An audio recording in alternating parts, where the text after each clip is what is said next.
Boa noite, meninos. Tudo bem com vocês? Bom, na aula de hoje a gente vai dar continuidade ao conteúdo referente a Marx, certo? E a gente vai falar sobre modo de produção capitalista, né? Não é novidade para vocês, a gente já vem falando algumas aulas sobre a principal obra de Marx, que é o Capital, né? E no Capital, ele vem fazendo duras críticas ao sistema capitalista, ao modo de produção capitalista. Só que antes disso tudo, eu gostaria de falar com vocês aqui alguns equívocos que se cometem, né? Igual pega-se o conceito modo de produção e quer se colocar ele em todos os períodos da história, né? Um modo de produção feudal, um modo de produção asiático, um modo de produção de servidão coletiva. Só que deixa eu lembrar uma coisinha para vocês. Marx escreve no século XIX, certo? Então, o conceito modo de produção defendido por ele, né, é do século XIX. Eu não posso pegar o conceito do século XIX e tentar descrever a forma de produção de uma sociedade antes de Cristo, né? Eu não posso pegar e querer falar, a gente vai falar do Egito, um sistema de servidão coletiva como modo de produção. Eu não posso fazer isso. Isso é anacronismo, certo? É um conceito que não existiu antes do século XIX, então eu não posso empregar ele em outros períodos. Eu não posso pegar uma calça jeans, certo? Número 34 e querer vestir em todo mundo. Não serve, não cabe, beleza? A mesma coisa são conceitos. A gente tem conceitos, igual eu não posso falar de socialismo antes do século XIX. Antes do século XVIII, né, surgimento fabril, eu não posso falar disso, porque o conceito não existia, o conceito não era discutido, não tem uma amplitude, não tem base teórica para isso, tá bom? Então eu gostaria de começar a aula de hoje fazendo essa reflexão com vocês, para que vocês tenham em mente isso. O conceito modo de produção, pensado por Karl Marx, é um conceito do século XIX, certo? Eu posso usar ele para definir sociedades a partir daí. Antes disso, eu cometo o grande erro de cometer anacronismo, certo? Não posso pegar um conceito pensado no século XIX e querer enfiar ele no século XVII, no século XIV, no século X, no século I. Não dá, certo? Professora, mas pode ter semelhanças, a gente pode encontrar alguns conceitos parecidos? Pode sim, mas o nome, modo de produção capitalista, um conceito defendido por Marx, não dá para me enfiar ele lá no feudalismo, certo? O que vem a ser, né, modo de produção? O que a palavra traz para vocês? É o modo que uma sociedade produz. E o modo de produção capitalista, ele gira em toda a sua engrenagem em torno de um único fim: lucro, certo? Então, o capitalismo, o objetivo final e único do capitalismo é a gerar lucros, certo?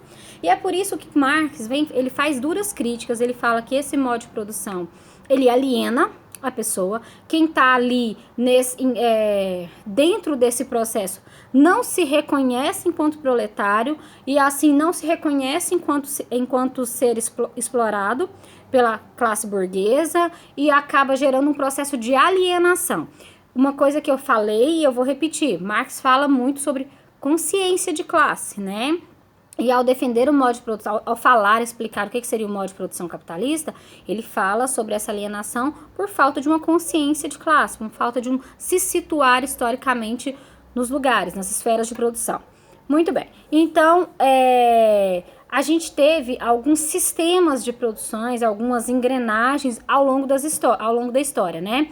A gente tem um modo que vigorou na China, a gente tem um modo de servidão coletiva, que é o modo que vigorou no Egito, né? Mas não dá para falar em modo de produção, certo? A gente tem organização de produção. O conceito modo de produção ele é de Marx, né? A gente tem o sistema do feudalismo, dos feudos, né? Que eu acho que vocês devem ter visto na segunda série de vocês, do ensino médio, viram também lá no fundamental, né? Eu peguei na segunda série que está mais recente de vocês, que o feudalismo, a gente tem a transição do feudalismo para o capitalismo, né?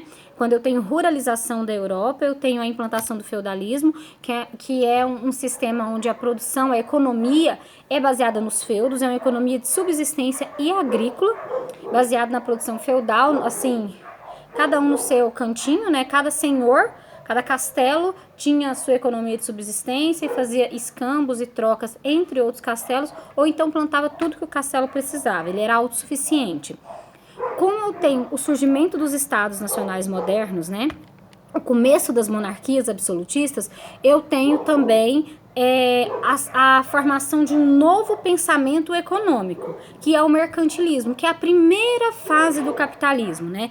Esse mercantilismo baseado em 4 pilares, que era o monopólio, balança comercial favorável, protecionismo e controle das alfândegas, né? O metalismo, controle das alfândegas e metalismo. A gente tem esses 4 pilares no mercantilismo. Esse mercantilismo, ele sofre uma transformação quando vem o advento fabril, né? A Revolução Industrial traz isso no século XVIII, o advento das fábricas.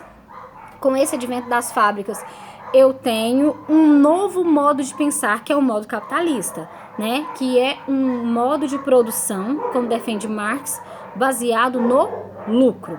Né, baseado no lucro, baseado na estratificação social, porque Marx defende que com o modo de produção capitalista eu tenho uma divisão da sociedade em classes essa concebida por ele como os burgueses, que são os donos dos meios de produção, porque Marx defende que no meio capitalista, no modo de produção capitalista, no sistema capitalista, eu preciso ter propriedade privada. Tanto privada nas fábricas, como privada dos meios de produção. Né? Esses meios de produção pertencem aos burgueses. E o proletário é dono de quê? Porque da onde vem esse nome? Porque o proletário é dono só dos seus filhos, só da sua prole, né? Ele não é dono de nada, nem da sua força de trabalho, porque ele não recebe por ela. Não é aí que o Marx fala da mais-valia? Que ele recebe uma parte muito pequena, ele não recebe pela produção que ele faz, não é?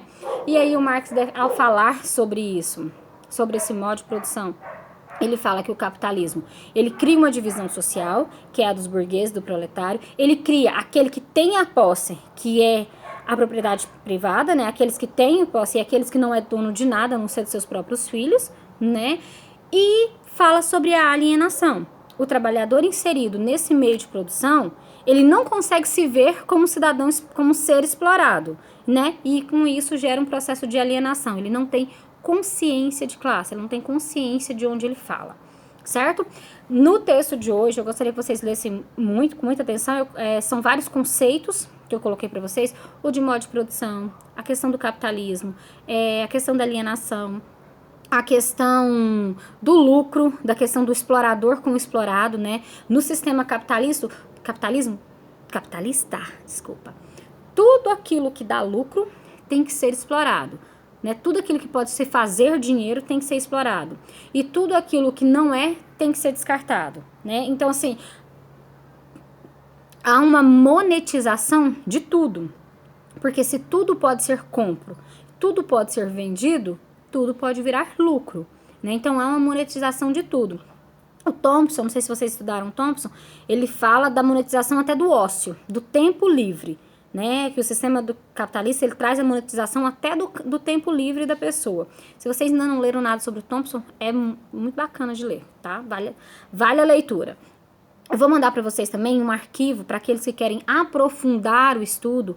É um artigo científico falando sobre o modo de produção pensado por Karl Marx. Então, se vocês quiserem estudar para o Enem de vocês, é um texto de referência. Não é um texto para a aula de hoje, tá bom? É um texto de referência, um material para apoio, ok? Tá bom? Então, leiam o texto, respondam as atividades, leiam com atenção, tentem interpretar os conceitos propostos. Qualquer dúvida, eu estou à disposição de vocês aqui, tá bom? Fiquem com Deus, até a próxima.